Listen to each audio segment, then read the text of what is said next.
दोस्तों नमस्कार, मैं एडवोकेट अद्वैत चौहान वकील पत्र यूट्यूब चैनल पर आप सभी का स्वागत है। दोस्तों आज का वीडियो जो है वो मैं मराठी भाषा में करने वाला हूँ। मराठी भाषा में इसलिए करने वाला हूँ कि बहुत सारे हमारे महाराष्ट्र के पत्रकार मित्र हैं, उन्होंने मुझे व्हाट्सएप पे मैसेज भेजे थे।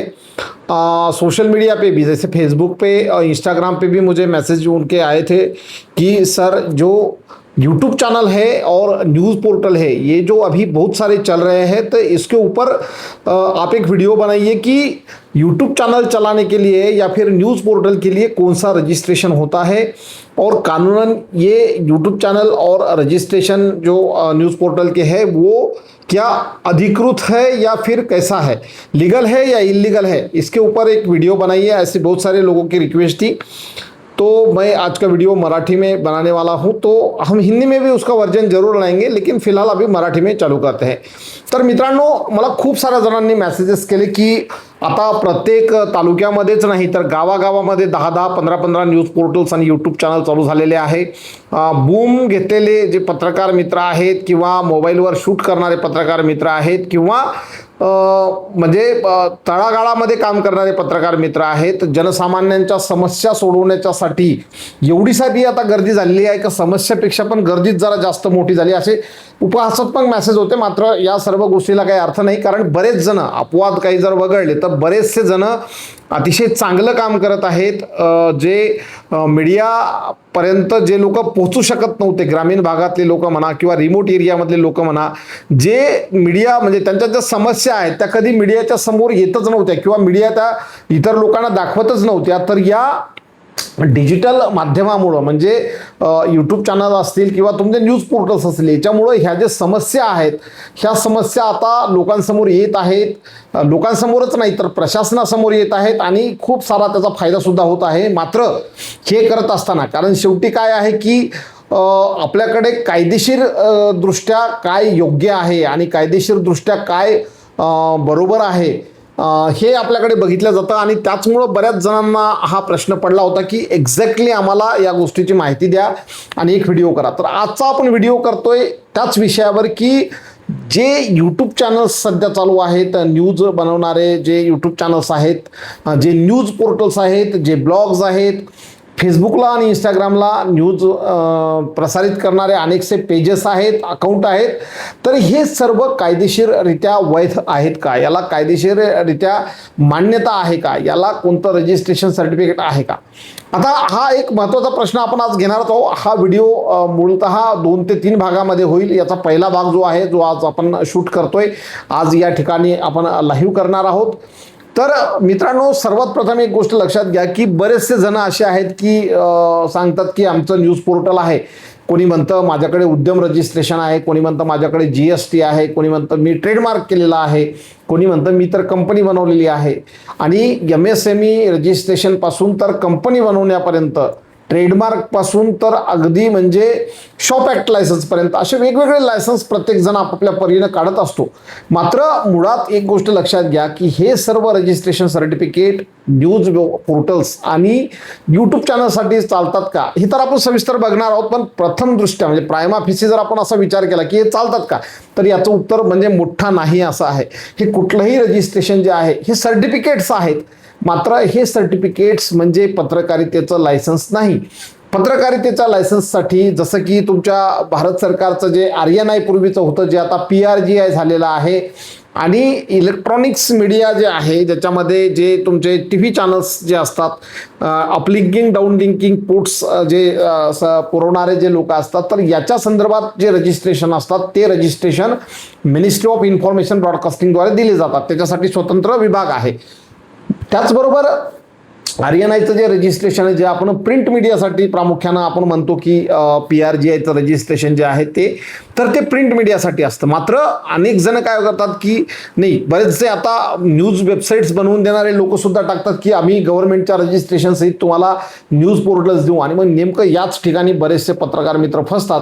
ते सांगतात की आम्ही तुम्हाला MSME देऊ, MSME मध्ये न्यूज पोर्टलच्या संदर्भातला एक अशा प्रकारचा एक स्पेशल त्याच्यामध्ये कोड आहे तो आम्ही तुम्हाला देऊ, अशा अनेक गोष्टी त्याच्यामध्ये येत असतात। आणि बरेचसे पत्रकार मित्र कायद्याच्या अज्ञानामुळे किंवा त्यांना माहिती नसतं, अज्ञान म्हटल्यापेक्षा त्यांना माहितीच नसतं ही गोष्ट, आणि ती गोष्ट माहीत नसल्यामुळं बरेचसे जण कायदेशीररित्या अडचणीत येत आहेत आणि भविष्यामध्ये सुद्धा येत राहणार आहे. बघा, सर्वात प्रथम एक गोष्ट लक्षात घ्या की जेव्हा कोरोनाचा काळ होता तेव्हा डिजिटल मीडियाला बूस्टअप करायचं काम आपण वकीलपत्राच्या माध्यमातून केलं होतं.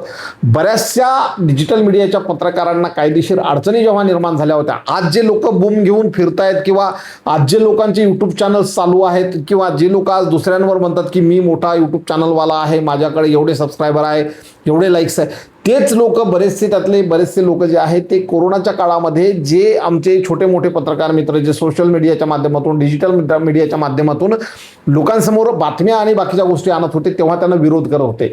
परंतु कोरोना काळामध्ये एक चांगली गोष्ट त्या काळामध्ये अशी झाली की वर्तमानपत्र लोकांच्या घरी पोहोचणं बंद झालं आणि मग बातम्या ज्या आहेत नेमक्या कशा मिळवायच्या आणि त्याच्या संदर्भात मग लोकांनी विचार करून हे सर्व न्यूज पोर्टल्स चालू केलं आणि तुफान म्हणजे अगदी म्हणजे अपेक्षेहून जास्त चांगला प्रतिसाद त्यांना मिळाला. पण शेवटी मित्रांनो काय असतं की कुठलंही गोष्ट म्हटलं की त्याला कायदेशीर वैधता असणं अतिशय गरजेचं आहे. जर उद्या एखाद्या कोणी तुम्हाला एखाद्या सरकारी अधिकाऱ्यानं विचारलं की बाबा तुम्ही पत्रकारिता करता तर तुमच्याकडे कोणतं लायसन्स आहे, मग अशा वेळेला तुम्ही म्हणणार का की माझ्याकडे MSME आहे किंवा माझ्याकडे GST आहे किंवा माझ्याकडे ट्रेडमार्क आहे किंवा माझी कंपनी रजिस्टर्ड झालेली आहे, असं तुम्ही म्हणू शकणार का? तर अजिबात म्हणू शकणार नाही. कारण GST असेल किंवा MSME रजिस्ट्रेशन आहे ते ट्रेडच्या संदर्भातले टॅक्सेशनच्या संदर्भातले रजिस्ट्रेशन आहेत. त्याचबरोबर शॉप ॲक्ट जे आहे तर ते एक आस्थापनाच्या संदर्भातलं नोंदणी करणारं सर्टिफिकेट आहे. त्याचबरोबर कंपनी रजिस्ट्रेशन हे व्यवसायाशी निगडीत तुम्हाला जे काही परवाना देणारं सर्टिफिकेट्स आहे. परंतु पत्रकारिता जे आहे पत्रकारितेच्या संदर्भातले हे जरी प्रमाणपत्र असतील, हे जरी सर्टिफिकेट्स असतील तरी सुद्धा पत्रकारिता करत असताना याचा उपयोग होईल असं अजिबात नाही. आता बघा, याला बेकायदेशीर म्हणणार नाही मी, कारण का यातल्या बऱ्याचशा गोष्टी ज्या आहेत तर त्या आपल्या भारतामध्ये आजही प्रचलित आहेत उद्योग करण्यासाठी. आता आपण बघूया की नेमकं म्हणजे डिजिटल न्यूज जे आहेत आता नेमके हे नियम कोणासाठी लागू होतात. बरेच जण असे असतात की काही जणांचे यूट्यूब चॅनल्स आहे, मग ते लोक काय करतात की चॅनल्सच्या माध्यमातून कॉमेडी करतात किंवा म्हणजे स्टँडअप कॉमेडी आपल्याला म्हणता येईल किंवा ते लोक छोटे छोटे विनोद सांगून लोकांना हसवतात किंवा काहीतरी एखादी कलाकृती ज्याला आजच्या भाषेमध्ये आपण रील्स बघत असतो आणि रील्समध्ये विनोदाचे जे भाग असतात ते आपण बघत असतो. अशा प्रकारचं एखाद्याचं चॅनल असणं आणि एखादा व्यक्ती वारंवार न्यूजच्या संदर्भात म्हणजे जसं प्रशासनामध्ये काय घडामोडी झाल्या, सरकारने एखादा काय निर्णय घेतला किंवा एखाद्या भागामध्ये नेमकी कोणती समस्या उद्भवली किंवा लोकांच्या संदर्भातल्या ज्या काही समस्या वारंवारपणे प्रकाशित करत असतो आपण आपल्या न्यूज पोर्टलच्या माध्यमातून म्हणा, यूट्यूब चॅनलच्या माध्यमातून म्हणा किंवा सोशल मीडियाच्या माध्यमातून जसं की फेसबुकच्या माध्यमातून असेल किंवा इंस्टाग्राम वगैरे X वगैरेच्या माध्यमातून असेल, या सर्व लोकांना आपण डिजिटल न्यूज पब्लिशर म्हणतो. बघा, यूट्यूबवर चॅनल असणं हा एक वेगळा भाग आहे आणि यूट्यूबवर बातम्या देणारं चॅनल असणं हा वेगळा भाग आहे.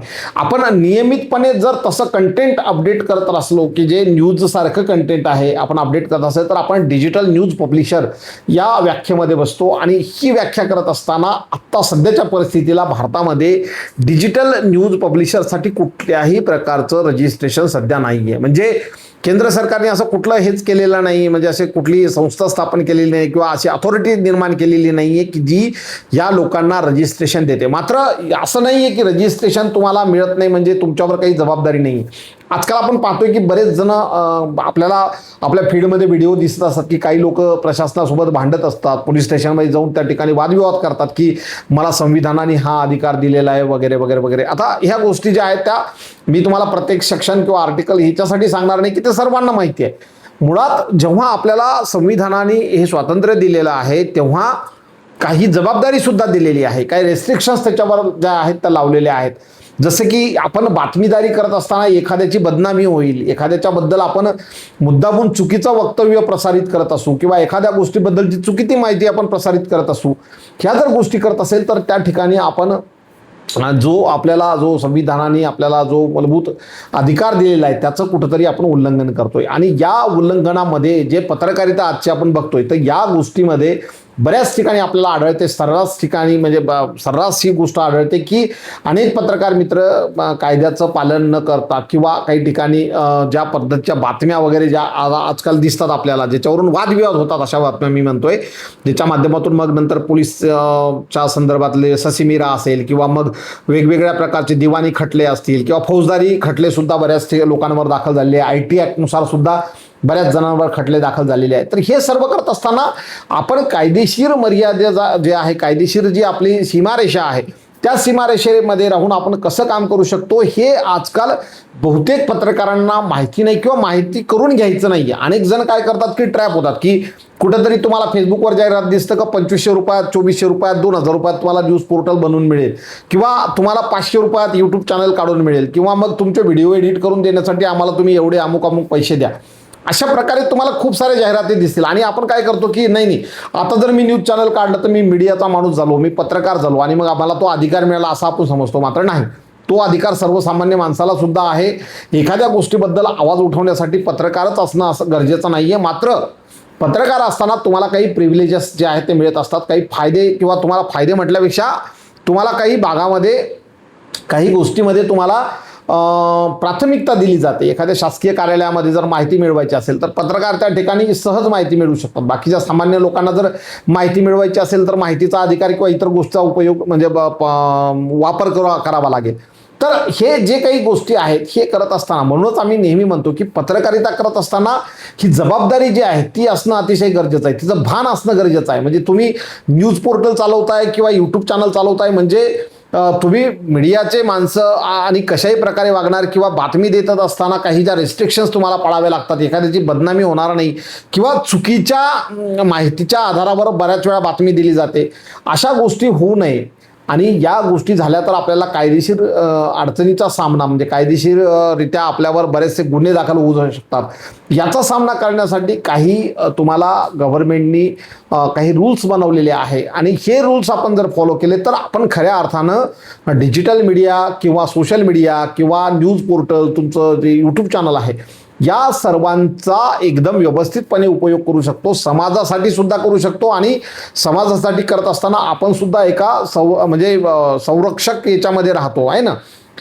तर ह्या गोष्टी कोणत्या आहेत, म्हणजे अशा प्रकारे जर तुम्हाला संरक्षण पाहिजे असेल किंवा अशा प्रकारे जर तुम्हाला वाटत असेल की पत्रकारिता करत असताना मला कायद्यानुसार या गोष्टीचं संरक्षण मिळालं पाहिजे, तर हे कसं मिळता येईल किंवा हे कसं मिळते, याच्यासाठी काय काय करावं लागतं, ह्या गोष्टी आपण आता प्रामुख्यानं बघणार आहोत. तर बघा, आणखी एक गोष्ट तुम्हाला सांगायची की हा व्हिडिओ काही कोणाला घाबरवण्यासाठी किंवा कोणाला भीती दाखवण्यासाठी किंवा कोणाची बदनामी करण्यासाठी नाही. हा व्हिडिओ जो आहे हा बनत आहे की जे आता असंख्य पत्रकार निर्माण झालेले गावखेड्यामध्ये, बऱ्याच वेळा आम्हाला वाईट या गोष्टीचं वाटतं की पत्रकारिता करत असताना कोणीतरी त्याला सांगतो की अरे माझं यूट्यूब चॅनल चालू झालं, मला 30,000 रुपये 35,000 रुपये महिना मिळून राहिला. तो बिचारा दुसरा जो असतो त्याला बऱ्याच वेळा पत्रकारितेचा गंध नसतो, पण त्याला कोणतरी भरवलं असतं की जर यूट्यूब चॅनल काढलं तर मग आपल्याला पैसे मिळतात, आणि मग तो सर्व काही स्वतःचे पैसे लावून त्या ठिकाणी जातो. आणि मग जेव्हा त्याच्या लक्षात येते की अरे यार याच्यामध्ये तर मला काही पैसे नाही मिळून राहिले, मग अशा वेळेला तो काहीतरी कुठून तरी मग जाहिरातीच्या माध्यमातून म्हणा, मग काहीतरी लोकांकडनं बातमीदारीसाठी म्हणा, तो थोडासा, आणि स्वाभाविक आहे म्हणजे एखाद्या ठिकाणी बातमी कव्हर जायचं असेल तुम्हाला करायला तर पेट्रोल लागणार, त्या ठिकाणी तुम्ही पायी जाऊ शकत नाही. मग अशा वेळेला खिशातले पैसे घालून तर कोणी बातमीदारी करणार नाही, थोडे बहुत जे काही लागतात. मग अशा वेळेला आपले जे काही विरोधक असतात ते त्याचा वापर जो आहे तो चुकीच्या कामासाठी करू शकतात, आपल्याला फसवण्यासाठी करू शकतात. आणि हे सर्व जर आपल्याला टाळायचं असेल तर आपण मुळात या डिजिटल मीडियाचे जे काही नियम आहेत, जे काही केंद्र सरकारने जी काही प्रणाली बनवलेली आहे त्याचा आपण व्यवस्थितपणे जो आहे तो वापर आपल्या या मीडियामध्ये केला पाहिजे, जेणेकरून आपल्याला कोणी सहजासहजी कोणी फसवू शकणार नाही. आणि आपण जेव्हा काम करत असू तेव्हा आपल्याला सुद्धा निर्भीडपणे काम करता येईल की बाबा केंद्र सरकारने जी काही नियमावली घातलेली आहे किंवा जे काही रूल्स आणि रेग्युलेशन्स आहेत त्या सर्वांचा मी फॉलो करतो. ही गोष्ट माहिती असणं प्रत्येक पत्रकाराला अतिशय गरजेचं आहे. काय होतं की कोणतरी फेसबुकला आजकाल एखादा व्यवसाय वाढवण्यासाठी आणि लोकांना थोडंसं बनवी करण्यासाठी आजकाल फेसबुक, इंस्टाग्राम सारख्या ठिकाणी जाहिरातीचा मारा केला जातो. काही 200-300 रुपयामध्ये जाहिरात द्यायची की तुम्हाला केंद्र सरकारच्या मान्यतेप्राप्त असलेलं तुम्हाला न्यूज पोर्टल बनवून मिळेल, किंवा केंद्र सरकारच्या RNIच्या वेबसाईट, RNIच्या रजिस्ट्रेशनसोबत तुम्हाला वेबसाईट जी आहे न्यूज वेबसाईट फ्रीमध्ये बनवून मिळेल, किंवा बऱ्याच ठिकाणी अशा जाहिराती दिसतात की तुमच्या यूट्यूब चॅनलचा अधिकृत केंद्र सरकारकडे नोंदणी करा. तर मित्रांनो, ह्या सर्व जाहिराती ज्या असतात ह्या सर्व फेक असतात. ह्या अशा कुठल्याही प्रकारचं रजिस्ट्रेशन न्यूज पोर्टल आणि यूट्यूब चॅनलचं होत नाही. जर तुम्ही GST MSME म्हणजेच उद्यम रजिस्ट्रेशन, GST, ट्रेडमार्क हिच्या आधारावर जर चालवत असाल तर तुम्हाला मी आत्ता सांगतो की हे अतिशय तकलादू आहे. यातल्या कुठल्याही रजिस्ट्रेशन तुम्हाला कधीही कायदेशीररित्या तुमचा बचाव होऊ शकणार नाही. त्यामुळं तुम्ही काय केलं पाहिजे तर डिजिटल न्यूज पब्लिशरसाठी 2021 साली भारत सरकारने जे काय IT रूल्स आले, ज्याला इंटरमिडिएटरी गाईडलाईन्स ज्याला आपण म्हणतो, त्या गाईडलाईन्स आणल्या. त्याच्यानुसार ग्रीव्हियन्स रिड्रेसल मेकॅनिझम जी आहे ही प्रणाली लागू झाली. आता ग्रीव्हियन्स रिड्रेसल मेकॅनिझम प्रणालीवर सुद्धा काही लोक कोर्टामध्ये गेलेले आहेत. दिल्ली हायकोर्टमध्ये काही प्रकरणं आहेत, बाकीच्या पण बऱ्याच ठिकाणी ते प्रकरणं आहेत, ते विचाराधीन आहे, न्यायप्रविष्ट आहे, त्याच्यावर आपण सध्या नाही बोलू. परंतु सध्या तरी तीच प्रणाली जी आहे तर ती आपल्याला सर्वात जास्त सोयीची आणि सर्वात जास्त फायद्याची, सोबत कायदेशीररित्या संरक्षण देणारी आहे. तर ही प्रणाली नेमकं कसं काम करते, डिजिटल न्यूज पब्लिशर लोक जे आहेत यांनी या प्रणालीमध्ये कशा पद्धतीनं स्वतःच्या मीडियाला आणलं पाहिजे किंवा कोणत्या प्रकारची माहिती केंद्र सरकारच्या संबंधित विभागाला आपल्याला दर महिन्याला पाठवा लागते, याबद्दल अनेक लोक अनभिज्ञ आहेत. आणि बरेचसे लोकांना तुम्ही याबद्दल विचाराल तर ते काय सांगणार की नाही बाबा मी पण असंच चालवतो. मग कोणतरी काहीतरी सांगणार की मी न्यूज पोर्टल काढलं, त्या व्यक्तीने मला अशा प्रकारचं सर्टिफिकेट दिलं. तर अशा कुठल्याही प्रकारचे चुकीचे बोगस सर्टिफिकेट्स घेऊ नका. MSME GST बघा, MSME रजिस्ट्रेशन जे आहे ते अगोदर त्याचा उद्देश वेगळा होता. मात्र जेव्हा असं लक्षात आलं की त्याचा दुरुपयोग होत आहे, बरेच लोक काय करतायत की कॉपी करतायत. बऱ्याच वेळा लोक काय करतात की एखाद्याचं नाव चोरून स्वतःसाठी वापरतात. अशा प्रकार झाल्यामुळं आता त्यांनी पॅन कार्ड आणि GST सर्टिफिकेट, GST रजिस्ट्रेशन हे कंपल्सरी केलेलं आहे. आणि MSME जेव्हा आपण करतो तेव्हा त्याच्यामध्ये मुळात आपली अगोदर कायदेशीररित्या नोंदणी झालेली असायला पाहिजे. म्हणजे कंपनीची नोंदणी असायला पाहिजे, LLP पार्टनरशिप फॉर्म नोंदणीचा असायला पाहिजे, काहीतरी तुमचं नोंदणी असायला पाहिजे. त्याच्यानंतरच तुम्ही MSME मध्ये येत आहे. उद्या जर कोणी असं म्हटलं की नाही माझ्याकडे MSME, मी जाऊन आधारचा OTP घेतो आणि MSME काढून देतो आणि 2 मिनिटामध्ये माझा व्यवसाय चालू करतो, तर असं नसतं होत. बऱ्याच जणांचा एवढं पण माहिती नाही की MSME रजिस्ट्रेशन, जे उद्यम रजिस्ट्रेशन, ते मोफतमध्ये आपल्याला कोणत्याही व्यक्तीला 10 मिनिटामध्ये ते काढता येते. मात्र त्याही MSMEच्या रजिस्ट्रेशनसाठी सुद्धा लोक अगदी 10,000, 15,000 हजार रुपये खर्च करतात, वेबसाईट्स बनवून घेतात. कारण त्यांनी कुठंतरी असं वाचलेलं असतं का ही वेबसाईट जर बनवून घेतली तर मला भारत सरकारचं सर्टिफिकेट मोफत भेटणार. आणि अशा वेळेला काय होतं, तुमच्या हातामध्ये काय मिळतं तुम्हाला MSME कोणताही व्यक्ती, भारताचा जो नागरिक आहे, 18 वर्ष पूर्ण केलेले आहे, ज्याच्याकडे पॅन कार्ड आहे, असा कोणताही व्यक्ती MSME सर्टिफिकेट फक्त 5 ते 10 मिनिटामध्ये काढू शकतो. त्याच्यासाठी कुठल्याही प्रकारची गव्हर्नमेंटची फीस नाही. आता कन्सल्टेशन फीस प्रत्येक जण अलग अलग घेते, तो भाग वेगळा. मात्र त्याच्यासाठी असं काही वेगळं 10-15 हजार रुपये खर्च करण्याची गरज नाही, पण लोक करतात. त्याचबरोबर अनेक जण असे आहे की त्यांना कोणीतरी सांगितलं, माझ्याकडे बरेच जण येतात की सर आमको ट्रेडमार्क बनाना आहे, आमचं न्यूज चॅनल आहे आणि आम्हाला ट्रेडमार्क बनवायचं आहे. हे कोणतरी नवीन खूळ त्याच्या डोक्यामध्ये घातला. आता मुळात काय होतं की नाव माझं कोणी दुसऱ्याने वापरू नये म्हणून हे मला ट्रेडमार्क बनवायचा इथपर्यंत ठीक आहे. मात्र हे ट्रेडमार्कचे असे असंख्य ॲप्लिकेशन फक्त प्रायमरी लेवललाच पडून असतात, सबमिशन करूनच पडून असतात. कोणी तिथं आतमध्ये जाऊन पुढचं त्याला पाठपुरावा करून ट्रेडमार्क घेईपर्यंत कोणी त्याला मागं लागत नाही, त्याचे ऑब्जेक्शन सुद्धा लोक काढत नाहीत. अशी वस्तुस्थिती आहे. तर आपण जेव्हा न्यूज वेबसाईट्सचा किंवा न्यूज पोर्टलचा जेव्हा विचार करतो तेव्हा आपण सर्वात प्रथम 2018 मध्ये ज्या गव्हर्नमेंटनी IT रूल्स आणलेले आहेत, ज्या गाईडलाईन्स होत्या, इंटरमिडिएटरी गाईडलाईन्स होत्या, त्या गाईडलाईन्स काय आहेत की प्रत्येक न्यूज पब्लिशरनी, म्हणजे उद्या जर समजा तुम्हाला एखाद्या पोलीस अधिकाऱ्याने म्हटलं की बाबा तुमच्याकडे पब्लिशर कोण आहे, एडिटर कोण आहे, ओनर कोण आहे, तर तुम्ही काही असं म्हणजे तोंडी सांगणार किंवा ओळखपत्र दाखवणार की हा पब्लिशर आहे, हा ओनर आहे. मात्र कायदेशीररित्या त्याची वैधता काय आहे, कायदेशीररित्या तुम्ही कुठेही माहिती जमा केलेली आहे का, तुमचं जे डोमेन आहे ते डोमेनचं संदर्भातली माहिती, ते कधी घेतलं होतं, तुम्ही कमिन्समेंट ऑफ बिझनेस कधी चालू केला, तुमच्याकडे किती लोक काम करतायत, या सर्व बाबीची जी माहिती आहे, ह्या सर्व बाबीची माहिती आपल्याला केंद्र सरकारला पाठवणं गरजेचं असते. हा एक भाग झाला. मात्र ही माहिती पाठवत असतानाच तुमचं यूट्यूब चॅनल असेल किंवा तुमचं फेसबुक असेल किंवा त्याचबरोबर तुमचं न्यूज पोर्टल असेल, त्या ठिकाणी सुद्धा ही माहिती तुम्हाला दर्शनी भागामध्ये म्हणजे लोकांना सहज दिसेल अशा ठिकाणी जेव्हा ते बातम्या स्क्रोल करतात किंवा यूट्यूब चॅनलचा इंटरफेस जो आहे त्या ठिकाणी सहज दिसेल अशा ठिकाणी हे प्रकाशित करणं बंधनकारक आहे. याचबरोबर ही जी माहिती आपण लोकांपर्यंत दाखवलेली आहे याच्यामध्ये लोकांच्या तुमच्याकडे किती तक्रारी आल्या, त्याच्यामध्ये तुम्ही किती सॉल्व्ह केल्या किंवा तुमच्याकडनं ज्या तक्रारी आहेत त्याचा निपटारा झाला नाही तर तुम्ही तुमचे ग्रीव्हियन्स ऑफिसर जे आहेत तुमच्या मीडियाचे त्यांच्याकडे किती पाठवल्या, ग्रीव्हियन्स ऑफिसरनी त्यापैकी किती सोडवल्या, ग्रीव्हियन्स ऑफिसरनी सोडवल्या नसतील तर जे तुमचे सेल्फ रेग्युलेशन मेकॅनिझम मधलं सेल्फ रेग्युलेटरी बॉडी आहे त्यांच्याकडे किती गेल्या, या सर्व गोष्टीचा अहवाल जो आहे तो दर महिन्याला आपल्याला पाठवावा लागतो मिनिस्ट्री ऑफ इन्फॉर्मेशन आणि ब्रॉडकास्टिंगकडे. आणि हे बऱ्याच जणांना माहीत नाही. बरेच जण आजही आमच्याकडे कित्येक लोक असे आहे की कुठंतरी 1000-2000 रुपयामध्ये न्यूज पोर्टल बनतं म्हणून मग ते काहीतरी बनवून घेतात आणि मग ते अशा बातम्या टाकतात. काही दिवसांना जेव्हा त्यांना कळतं ना की हे सर्व आपण बोगसगिरीच्या एका ट्रॅपमध्ये फसलेलं आहे, मग तेव्हा त्यांचा उत्साह जो आहे तो पूर्णपणे हे होऊन जातो. असे कितीतरी चॅनल्स म्हणजे अक्षरशः आमच्याकडे म्हणजे माझ्या कन्सल्टन्सीकडे रोज कितीतरी असे कॉल येतात की सर आम्हाला यूट्यूब चॅनल रजिस्टर करू पाहिजे, त्यासाठी आम्ही पाहिजे तेवढे पैसे द्यायला तयार आहे. तेव्हा आम्ही सांगतो की यूट्यूब चॅनल रजिस्ट्रेशन केल्यापेक्षा तुम्ही जे ग्रीव्हियन्स रिड्रेसल मेकॅनिझम आहे त्याच्यामध्ये तुम्ही व्यवस्थितपणे तुमच्या स्वतःच्या मीडियामध्ये त्याला इम्प्लिमेंट करा. ते इम्प्लिमेंट करत असताना तुम्हाला त्याचे अहवाल वगैरे वेळेवर पाठवायचे असतात. त्याचबरोबर तुम्ही जे केंद्र सरकारच्या वारंवार येणाऱ्या गाईडलाईन्स आहेत त्याचा तुम्ही फॉलोअप जो आहे तो ठेवला पाहिजे, त्या पाळल्या पाहिजे.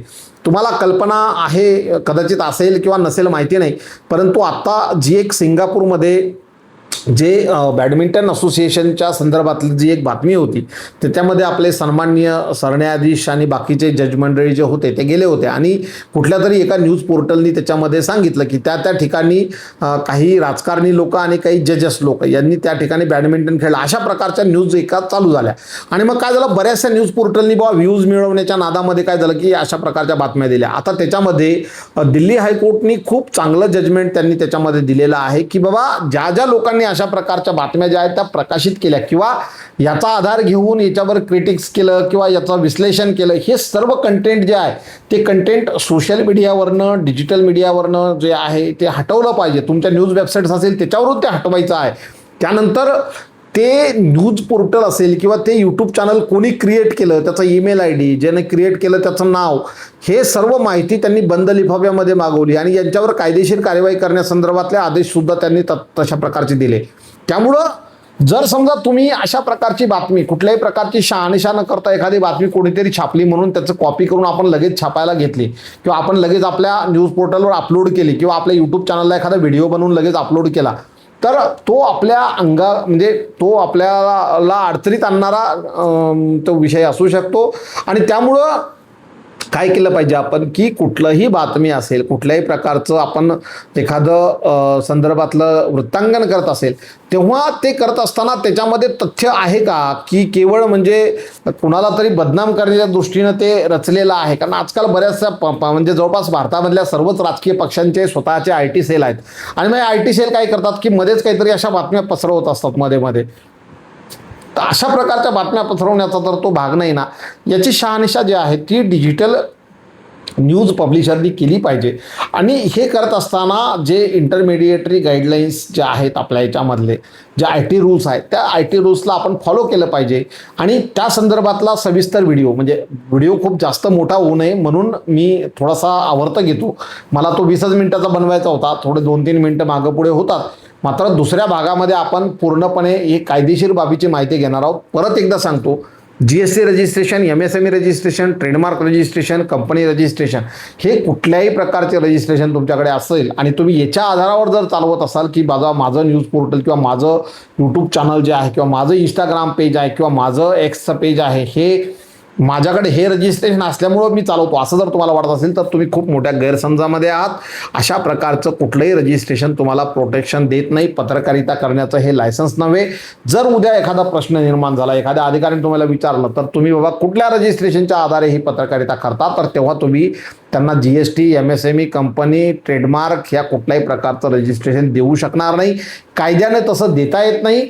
त्यामुळं एक्झॅक्टली कुठल्या प्रकारचं रजिस्ट्रेशन याच्यासाठी करायला पाहिजे होतं गव्हर्नमेंटनी आणि ते करू शकलं नाही. गव्हर्नमेंट हे नक्की करणार आहे, कारण आताच PRGIच्या वेबसाईट्समध्ये पण बरेचसे बदल जे आहे सकारात्मक झालेले आहे. आज न उद्या ह्या गोष्टी होणार आहेत. 2029च्या निवडणुकीच्या अगोदर एक काहीतरी ठोस गोष्ट जे आहे डिजिटल मीडियाच्या संदर्भात नक्की होणार आहे.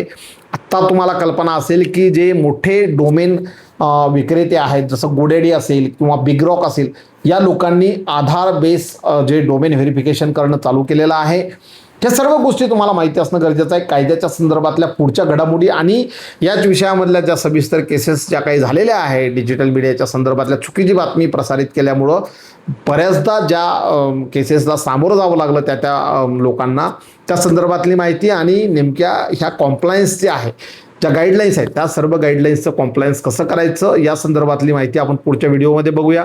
आता आपण इथे थांबूया. तुम्हाला याच्या संदर्भातले कोणतेही प्रश्न असतील तर तुम्ही मला कॉमेंटमध्ये टाका. माझा जे थंबनेल आहे त्याच्यामध्ये माझा मोबाईल नंबर तुम्हाला मिळेल, तर तुम्ही तिथे सुद्धा मला प्रश्न या संदर्भातले विचारू शकता. माझा उद्देश जो आहे, परत एकदा सांगतो, माझा उद्देश काही कोणाला भीती दाखवणं किंवा कोणाला म्हणजे मुद्दामून टार्गेट करणं नाही, तर तुमच्या सर्व पत्रकार मित्रांना जे खरोखर अतिशय महत्त्वाचं आणि अतिशय चांगलं काम करताय, या सर्व पत्रकार मित्रांनी कायद्याचं पालन करून आणि कायद्याच्या सुरक्षेमध्ये पत्रकारिता करावी हा यामागचा उद्देश आहे.